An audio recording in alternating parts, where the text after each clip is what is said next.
morning, Malaysians. 3 hari bulan Disember 2022. Kabinet baru saja announced and PM stand kita dah declare dah siapa jadi DPM, siapa jadi minister and macam-macam reaction. Ramai orang terkejut. Ada Court Cluster jadi DPM, ada orang yang tak patut tak menang jadi senator, jadi DPM. Pelik-pelik. Orang yang menang lebih votes, more popular tak jadi menteri pun, more competent is dropped. Kenapa? Why the choice of certain things? People cannot understand. Apa Anwar ni fikir? Anwar ni minum ketum ke? Why? Kenapa macam tu? Kenapa dia tak ambil ini? Kenapa dia ambil itu? Kenapa tak ramai orang India? Kenapa Cina kurang sini? Kenapa some really good sing tak masuk? Kenapa orang yang tak berapa menang, kalah-kalah pun di majlis menteri? Malaysians become confused. Malaysians become upset, becomes worried, becomes gusar. Tak faham. And therefore, I feel the need to tell Malaysians benda ni. Orang duk heran and cannot understand what is Anwar doing. Okay, let me explain sebenarnya lah one thing. What Malaysia tak understand sekarang ni is this kerajaan is a kerajaan perpaduan. Bukan kerajaan Anwar seorang, bukan kerajaan Pakatan Harapan. Jadi you must understand whatever decisions on menteri and siapa naik is not Anwar's decision alone. Faham tak? Apa Anwar kata? Why did it take several days? Itu pun 7 hari is very impressive, admirable to achieve. Tapi whatever decisions that is made for the appointment of the cabinet will not be ideal for anyone, not for Anwar. It's not even ideal for Anwar. Anwar also is not super happy with the cabinet lineup. Zahid also not super happy with the cabinet lineup. Sabah, Sarawak punya parti pun not happy sangat with the cabinet lineup. Warisan tak ada kursi pun. MCA, MIC tak ada kursi pun. So, not everybody is not happy with the lineup. Nobody got the best of things. Tetapi why not? Because without one of them, tak jadi government pun. If they start pulling out, the whole of Anwar punya government, Anwar punya PM-ship, falls apart. Because do not forget, Pakatan Harapan punya seats is 82, kau campur Syafiq Abdal pun, dia pun tak jadi menteri pun. Dah 85 baru. Tak cukup. So, no please, this government is not the decision of Anwar alone. Jadi orang tanya, kenapa Tengku Zafrul, Mahathir bin 8 kenapa Tengku Zafrul bukan Zulkifli? You tak understand. Tengku Zafrul tu bukan Anwar yang pilih, faham tak? Tengku Zafrul tu, dia ambil allocation yang diberi kepada BN. BN bagi choice untuk Anwar pilih siapa untuk seat for BN. Now why? Kalau Anwar pilih Zafrul pun, kenapa dia pilih Zafrul? Dia pilih Zafrul because Zafrul is ally to Zahid. Dia pilih Zafrul because Zafrul is not ally to PN, to Muhyiddin, to Hishamuddin. Jadi itu kuat. And secondly, kalau dia appointed as senator, dia pull out ke apa pun, dia tak tambah skor kepada UMNO. Dia bukan additional to that 30 tu. Tapi dia memenuhi kota of UMNO, 6 minister termasuk dalam tu ada DPM. So itu semua is pilihan UMNO. Anwar tak boleh pilih apa dia mau saja. Jadi dia kena ikut juga apa UMNO mau. Apa BN mau. So, therefore, issue of Zulkifli tu masuk. Zulkifli is amanah.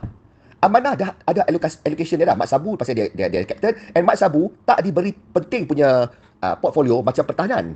Mat Sabu is given something, okay, decent enough and dia boleh buat. He's a good leader. He may not be expert there. He's not so educated. Tapi he's loyal. And he has support. And he'll be a good boss. And he will have strong people under him to manage that ministry. And that ministry can sail through and do well.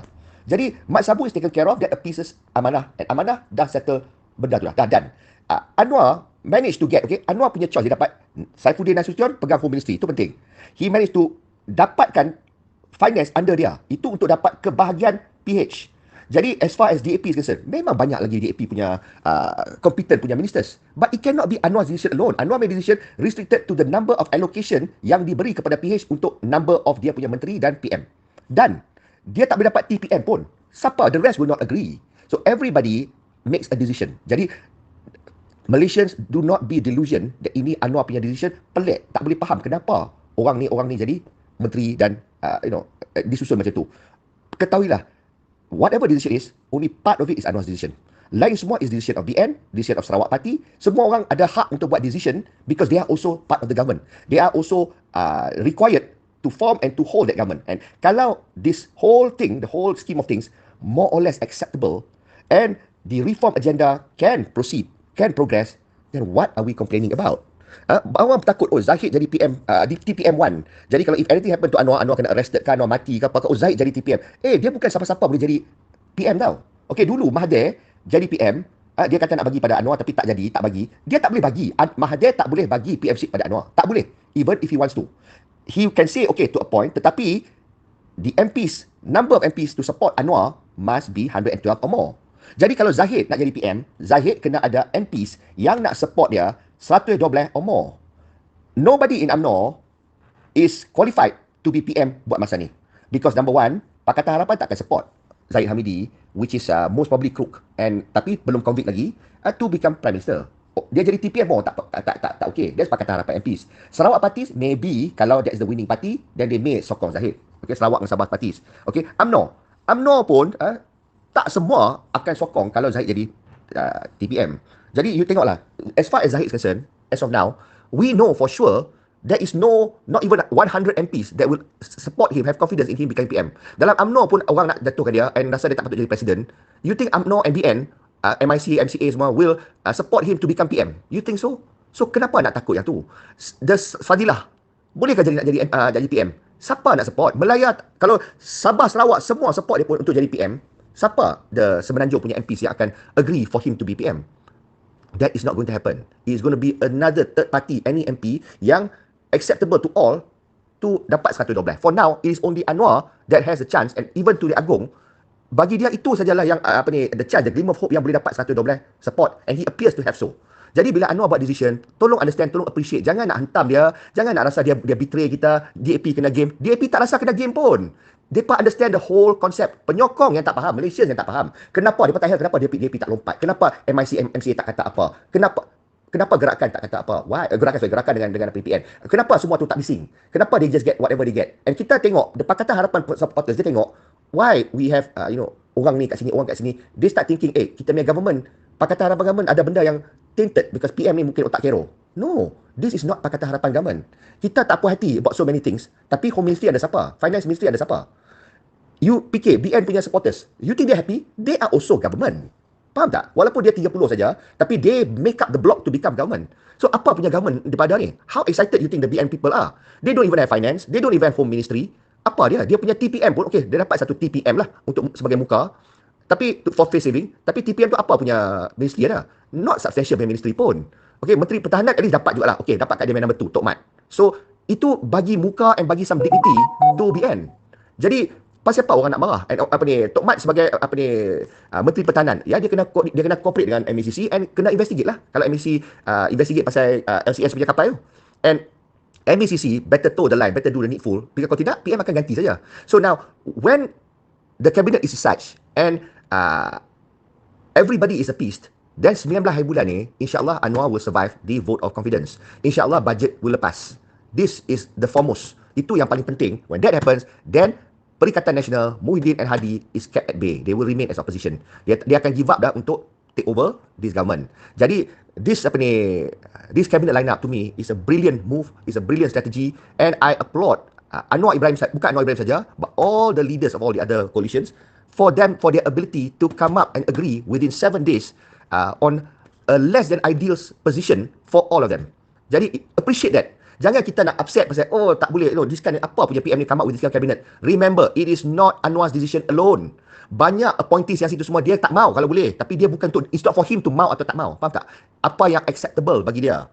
So, this is what's acceptable, and this is what Anwar as PM believes. Anwar and Pakatan Harapan believes that the reform agenda will still proceed and kita akan progress towards a better system of governance and prosperity to kita punya economy. And we also believe that the people will be unified and laws will become better because all the component parties dah agree. And daripada sokong, kalau daripada sokong Anwar now have a free hand. Anwar boleh ganti AG, boleh ganti speaker, ganti MACC punya orang, appoint advisor. Tengok Hassan Marikan is already advisor to finance. Nampak tak? Although dia pegang finance ministry, tapi Hassan Marikan is also going to be pulling the strings and deciding apa dia perlu help. So, the rest of the coalition parties are not going to get in the way of Anwar managing the country. He will get the best people. So, apart from this cabinet, you can be sure lah, the best will be appointed everywhere else because Anwar kena balance. This government have to balance between getting the best competent people and getting the people to ensure the coalition is glued together to survive the no confidence vote come the 19th and subsequent sitting. Understand? So this is not about coming up with a dream team to develop Malaysia. We don't have that luxury. We don't have the luxury to come up with a dream team. Understand this. Lain kalau katakan Pakatan Harapan menang parti tu, ataupun kalau you penyokong PN menang, then they can put their own dream team. Dia boleh pilih from dia punya pool of 112 atau lebih, siapa yang paling bagus dan siapa paling deserving to run a particular ministry. Tetapi in this particular case, we cannot afford a dream team. Kalau Anwar Ibrahim hire a dream team, that dream team will not be agreed by the other coalition parties because that dream team will not include them. Jadi kalau tak include them, tak masuk cukup, they pull out support. It will be a dream team yang tak menjadi. It will be a dream team that falls apart. It will be a dream team of a government that is the shortest lived government. It falls, and you know what kind of government we're going to have after that. Who will become PM and who will become TPM. So choose lah. You nak TPM Hadi Awang ke? You nak TPM Zahid Hamidi? We're not spoiled for choice. Tapi sekarang ni Zahid Hamidi is an ally to the Kerajaan Perpaduan. Zahid is an ally to keep Anwar SPM, and Anwar SPM have agenda reforms, and Zahid is not getting in the way. Okay, Zahid has got no control over Home Ministry. Therefore, the court punya process will continue. MECC will do whatever Saifuddin Nasution allow, and let's watch the fun. Tak payahlah upset and gusar. Don't. You can't do anything about the cabinet. If anybody complain, oh, boleh tak why tak buat ini, orang ni instead of orang ni, kenapa tak buat orang ni, kenapa tak buat orang ni. Now, can you, as the armchair critic, suggest another formula that where you can actually better the cabinet? Okay, tetapi you can better the cabinet, tetapi the rest of the coalition semua agree and government will not fall apart. Do you have or don't? When you're sure, come 19th, Anwar still remains at PM. You ada ke? You nak suggest macam-macam? Can you suggest something that everybody will agree? Kalau tak boleh, then better tak payah cakap banyak pun. Kita rasa kita pandai sangat. Kita tak buat apa pun. Kenapa ada 2 senator? Notice tak? Under BN ada 1 senator, Zafrul. Tak menang pun, tapi appointed. Under Pakatan Harapan pun ada 1 senator, Saifuddin Nasution. Kalah pun, tapi appointed as Home Minister. Why? Kenapa Anwar pilih Saifuddin Nasution? Itu Anwar pilih. Kenapa BN pilih Tengku Zafrul? Itu BN pilih. So, seorang satu ada senator. Nampak tak? They don't take from their pool of MPs pun. So, it's not about rewarding siapa-siapa pun. It's not. It's about strategically putting orang mereka, their people that they trust to hold the cabinet and hold the government. Okay, I hope this makes sense to most Malaysians. Kalau tak faham juga, upset juga, complain bila macam mana pun. Nothing will change. Anwar will stick to this current ministry and brace through 19th. And kalau it survives the vote of confidence, then all we can do is just watch what this government will do. And to me, what I like about the cabinet, even though it's less than ideal, okay, we can never expect it to be ideal anyway because it's Kerajaan Perpaduan. Jadi, if it's even though if it's less than ideal, I just believe that reform agenda will continue to happen because Pakatan Harapan controls the Home Ministry and controls the finances. So, finance and Home Ministry, the most important punya portfolio, as long as it doesn't fall into the hands of the kleptocrat or the corrupt, reform agenda can happen, and I believe everybody would allow the reform agenda to happen. Okay, so to me, it's a good thing that happened. I'm not upset. I'm happy because I think Anwar struck the balance, because what was worrying most is that if the parties cannot agree on the formation of a cabinet, that would be catastrophe, and the government would fall again, and we may either go to elections again, or the Agong may appoint another prime minister from the PN government. Itu yang the worry. But for now, all things good, and I hope Malaysians terima baik my explanation and not be so upset and gusar sangat about why this person is menteri, this person is not menteri.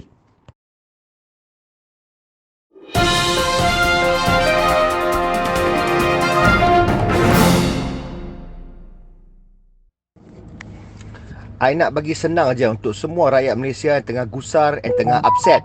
Zahid ada sebagai TPM, ada senator yang tak menang appointed nak jadi menteri, orang yang menang tak jadi menteri, macam-macam orang yang bukan orang yang paling kompeten jadi menteri. Anwar Ibrahim pegang portfolio finance minister.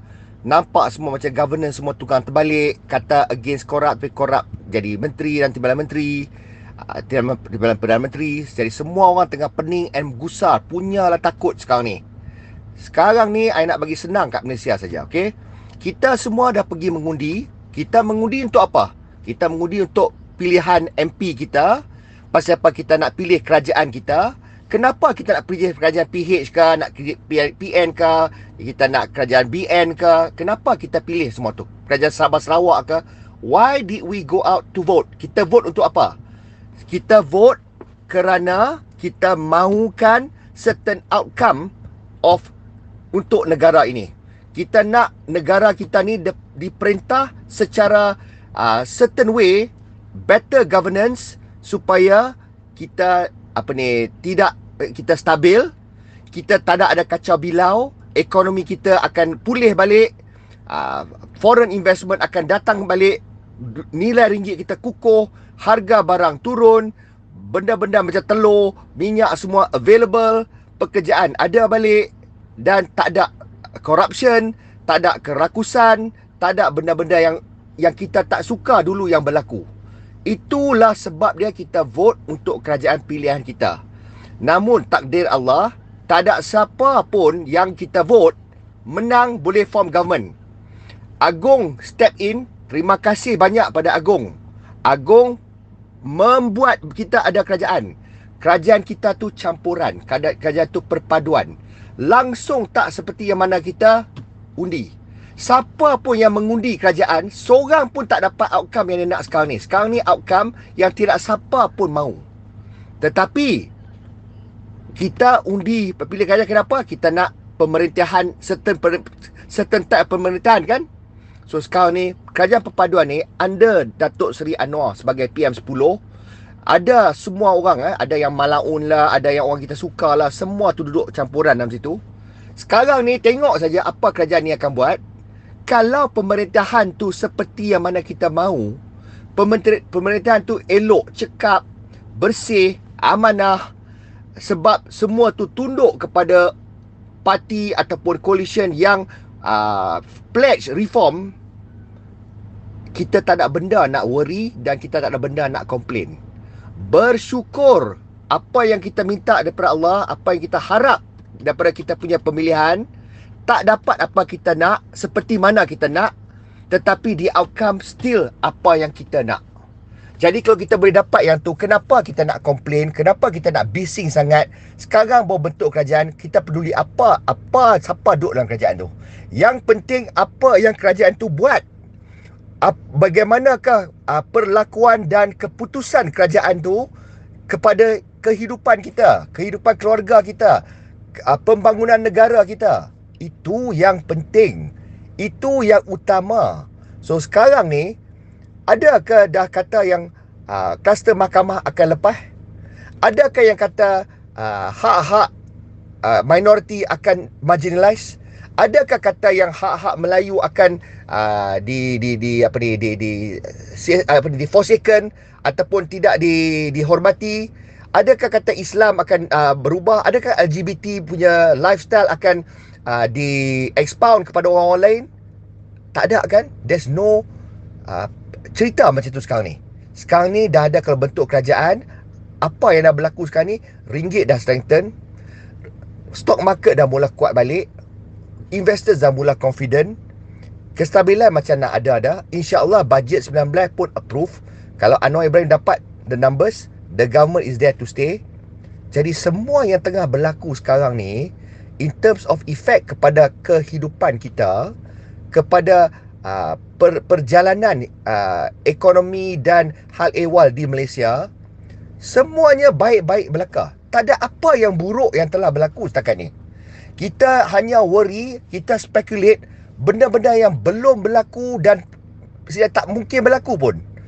Jadi sekarang ni, take a chill pill, take a back seat, allow kabinet kita to be formed, allow Anwar Ibrahim membawa tampuk pimpinan dia and memimpin Malaysia keluar daripada kesusahan dan keluhan yang kita ada sekarang ni, dengan barisan kabinet dia yang obviously campuran dan bukan kesukaan semua orang pun. Tak ada siapa. Anwar pun tak happy semua dengan komposit menteri-menteri dia ada. Zahid pun tak happy semua. Fadilah pun tak happy semua. Tapi semua they have to live together. Depa dah dulu dah kata tak mau kerja with each other.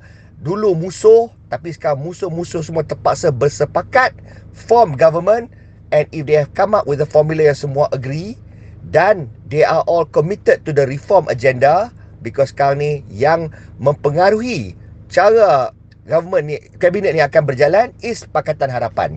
Perdana Menteri is Anwar Ibrahim. Jadi kalau kita percaya, kita taruh percaya kepada dia, kita tengok apa kerajaan ni buat, kita tengok what this government is going to do, apa polisi dia akan buat.